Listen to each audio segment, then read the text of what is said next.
కింద పడ్డ పై చేయి నాదేనని దౌత్యం ద్వారా నిరూపించుకోవాలనుకుంటున్నారు హమాస్ తీవ్రవాదులు. అమెరికా, యూరప్ దేశాలు ఎప్పుడైతే తమ కాళ్ళ దగ్గరకు వచ్చి చర్చలు జరుపుతున్నారో అహంకారం మరింత పెరిగింది హమాస్ తీవ్రవాదులు.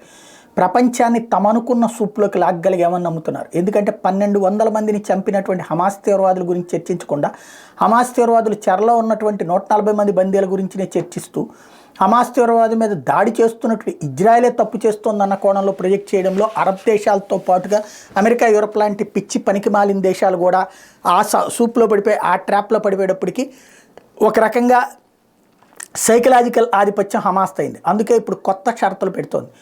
4 దశల్లో జరగాలట. 135 మంది బందీలను విడిచిపెట్టాలంటే 1350 మంది తమ ఖైదీలను విడుదల చేయాలట. అంటే హమాస్ తీవ్రవాదులకు సంబంధించినటువంటి దుర్మార్గ, రాక్షస, నీచ, నికృష్టులైనటువంటి వాళ్ళు అరెస్ట్ అయ్యి జైళ్లలో శిక్షలు అనుభవిస్తున్నటువంటి వాళ్ళని 1350 మందిని వదిలిపెట్టాలంట. అంటే ఒక రకంగా చెప్పాలంటే ఇజ్రాయెల్ మొత్తాన్ని నాశనం చేయగలిగినట్టు శక్తివంతులు. ఇన్ని రోజులు వాళ్ళు జైలు శిక్షలు అనుభవించిన వాళ్ళు మరింత కసిగా ఉంటారు.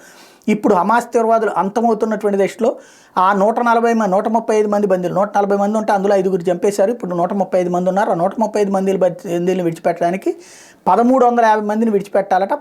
పైగా దాదాపు 4 నెలల టైం కాల్పుల విరమణ చేయాలట. అంటే ఈలోపు వీళ్ళు శక్తివంతులైపోయి మళ్ళీ ఇజ్రాయెల్ నాశనం చేసేటటువంటి కుట్ర.